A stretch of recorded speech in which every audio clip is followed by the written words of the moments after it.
seburuk-buruknya orang ternyata masih ada kebaikan di dalam hatinya. Itulah kenapa Gus Miftah sering mengatakan orang baik dan orang jelek itu bedanya tipis. Sebaik-baiknya orang pernah berbuat jelek dan sejelek-jeleknya orang pernah berbuat baik. Saya kasih contoh, saya masuk di dunia malam bersama mbak-mbak di dalam. Begitu ada rombongan pengajian, mbak-mbak ini mabuk ngomong, ya Allah enak ya mereka dekat dengan Allah. Mabuk minum alkohol, ada orang lewat pengajian, mbaknya ini bilang mereka luar biasa dekat dengan Allah sementara kami banyak dosa. Yang menjadi persoalan itu apa? Biasanya orang yang banyak dosa itu bisa menghormati orang yang baik. Yang menjadi persoalan adalah orang yang merasa baik biasanya tidak pernah menghormati orang yang jelek. Itu fakta. Dan maka saya sering mengatakan apa? Jangan pernah menghina pendosa seolah-olah kamu tidak pernah berbuat dosa. Kayak mesti wong bosok kali ya. Saya sering mengatakan apa? Orang baik itu kalau didatangi orang jelek biasanya meremehkan. Contoh Jumatan. Begitu kita Jumatan, tahu-tahu anak kafe datang dengan badan yang bertato. Pasti orang-orang masjid itu akan fokus matanya kepada tato ini orang. Wow. Contoh, kalau pengajian rutin saya di pondok, itu ada satu base mbak-mbak PSK datang dari Sarkem. Mereka datang ikut pengajian. Kok sampai ketahuan jamaah mereka itu PKS, PSK, kok PKS? PSK. Jangan diperjelas. Ketahuan mereka itu PSK, orang akan memandang mereka dengan pandangan jijik, dasar lonte. Orang-orang baik ini kemudian apa? Dia lupa firman Allah, fala tuzakku anfusakum huwa a'lamu bimanittaqo. Jangan merasa sok suci. Kenapa? Karena dia Allah yang paling tahu siapa di antara kalian yang paling bertakwa. Maka kemudian pandangan yang saya pakai untuk memandang mereka dengan kacamata apa? Imam Al-Ghazali mengatakan syarat menjadi ulama itu salah satunya adalah alladzina yang duruna ilal ummah bi ainir rahmah, yang memandang umat dengan kacamata kasih sayang. Maka saya tidak pernah membenci para peminum.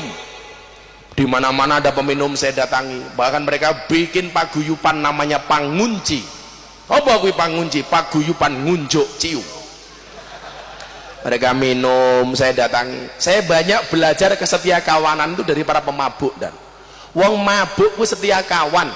Wong mabuk itu cinta dengan teman. Bagaimana tidak begitu dia minum? Ayo bro, kowe minum gantian. Coba kadang-kadang kita itu kiai-kiai disuruh bersatu, itu lebih susah menyatukan kiai daripada menyatukan pemabuk. Beneran. Beneran. Mang takon guse gitu, mang takon. Maka kemarin saya bilang kadang-kadang kita sendiri orang NU itu nggak bisa bersatu ya.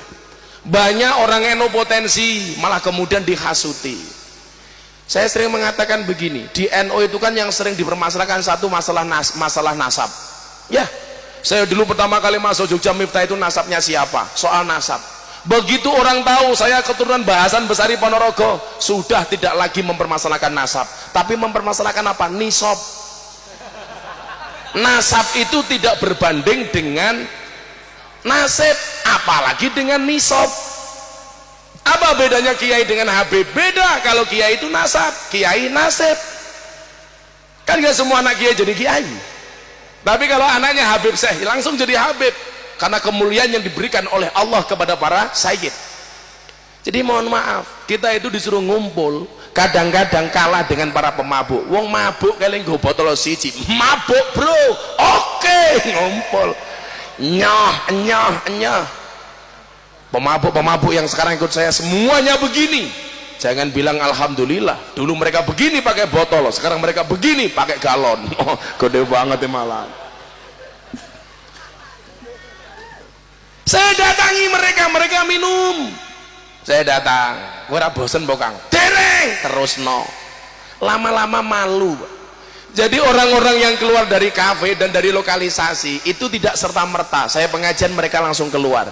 Maka banyak orang mengatakan itu mubadir. Nanti dulu, kamu bilang mubadir dari mana? Maka ketika saya interview di televisi, ada kiai bilang begini, dakwah Miftah di dunia malam itu memalukan. Jawaban saya apa? Lebih memalukan mana ketika kita melihat orang bermaksiat diam tanpa memberikan solusi apapun kepada mereka. Senengannya kok jadi Gusti Allah dewe lho. Tugas kiai itu menyampaikan rahmatnya Allah. Maka mohon maaf, relasi kiai itu siapa? Malaikat Jibril menyampaikan rahmat.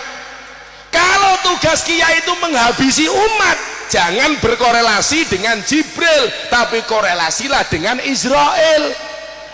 Pateni wae kono, kan begitu. Selama ini kita sering menjadi jaksa bagi kesalahan orang lain dan menjadi hakim bagi kesalahan-kesalahan kita. Kalau kita berbuat salah, kita bela semati-matinya, tetapi kalau orang salah, kita salahkan semati-matinya. Ini kan gila.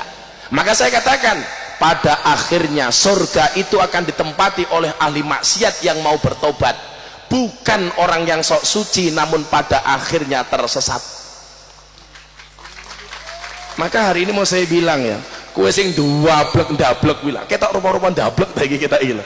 Santai wae. Saya itu punya tamu, Pak. Punya santri, saawak ki kebak tato. Dari ujung kepala sampai ujung kaki ditindik. Ana sing kene nganggo mur, baut, mangkokan, pelek begini. Apakah saya benci mereka? No. Saya pandang mereka dengan kacamata kasih sayang. Begitu saya melihat WTS, apakah saya benci mereka? Enggak. Saya pandang mereka dengan kacamata kasih sayang. Buktinya apa? Saya kasih contoh. Walaupun orang itu jelek, dia masih punya Allah. Maka bahasa saya yang viral apa? Cukup bodimu bermaksiat, gak usah hatimu ikut-ikutan bermaksiat. Tapi kemudian dipelintir sama orang, Miftah mengatakan bermaksiat gak apa-apa asal punya Allah. Cangkemmu. Itu namanya pemelintiran kalimat. Saya tidak pernah mengatakan itu, tapi bahasa saya adalah cukup bodimu yang bermaksiat, hatimu gak usah ikut-ikutan maksiat. Maka mbak-mbak sarkem lokalisasi itu lucu, Pak. Malam mereka bermaksiat, justru sekarang luar biasa. Mereka itu kan kemasannya sekarang dibuat karaoke dulu. Kalau nggak ada tamu, mereka nonton YouTube pengajian Gus Miftah, jajal sak durunge ngelonte nonton pengajian. Ngaji sik, bro. Mereka ada yang bawa HP nunggu tamu sambil selawatan. Waduh, ya Allah. Begitu tamu belum datang, mereka duduk sambil dandan. Hasbi Rabbi. Saya pernah datang ke sana. Jalallah. Saya langsung ngelus dodo. Dodo nih bojoku. Ya Allah. Masa ya dodo nih lonte ya mungkin toh. Buosok cangkemnya.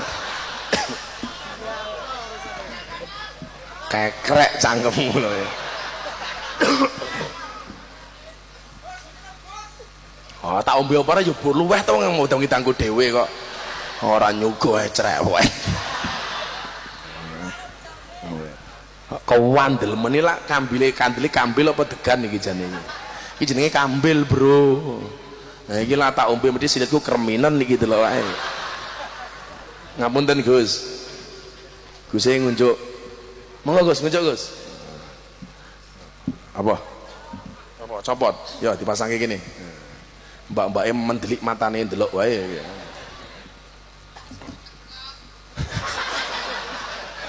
Cang.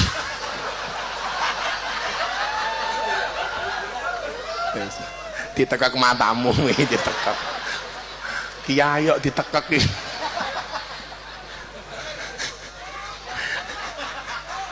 Teror saya. Masa kiai ditekak ya modar aku kaya. Sallu ala Nabi Muhammad. Walaki yang duru ila qulubikum sing didelok atine. Maka mereka kalau pengajian saya ajak bersolawat nangis, saya ajak tahlilan nangis, saya ajak sholat nangis. Itu kan kebahagiaan yang luar biasa, Pak. Kenapa kemudian saya tetap melakukan secara istiqomah, menghampiri mereka, menyayangi mereka? Karena saya meyakini mereka tidak akan pernah menjadi PSK selama-lamanya. Kalau toh kemudian mereka menjadi PSK selama-lamanya, mau, saya yakin tamunya nggak mau. Ternyata tamunya modern di keracunan, susu kada luar sah.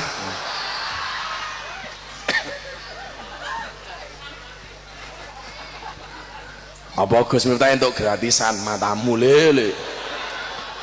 Saya itu yang paling berat itu, Pak. Kalau lagi mau pengajian, mau berangkat ngaji atau pulang ngaji, mbak-mbaknya habis mandi, kan saya lokasi pengajian itu melewati kamar-kamar mereka, dan begitu saya lewat mereka habis mandi, anduan segini, SDSB lah, apa SMS lah, silite metu selite itu kan.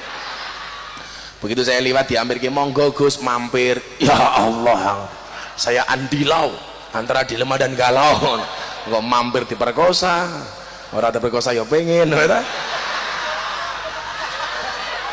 terus itu jujur Gus, 15 tahun ngaji sama PSK, pengen apa enggak? Saya jawab ya pengen aku, normal aja aku. Terus ribon ya ngempat aku, masa kiai ngacengan aku ya ngono.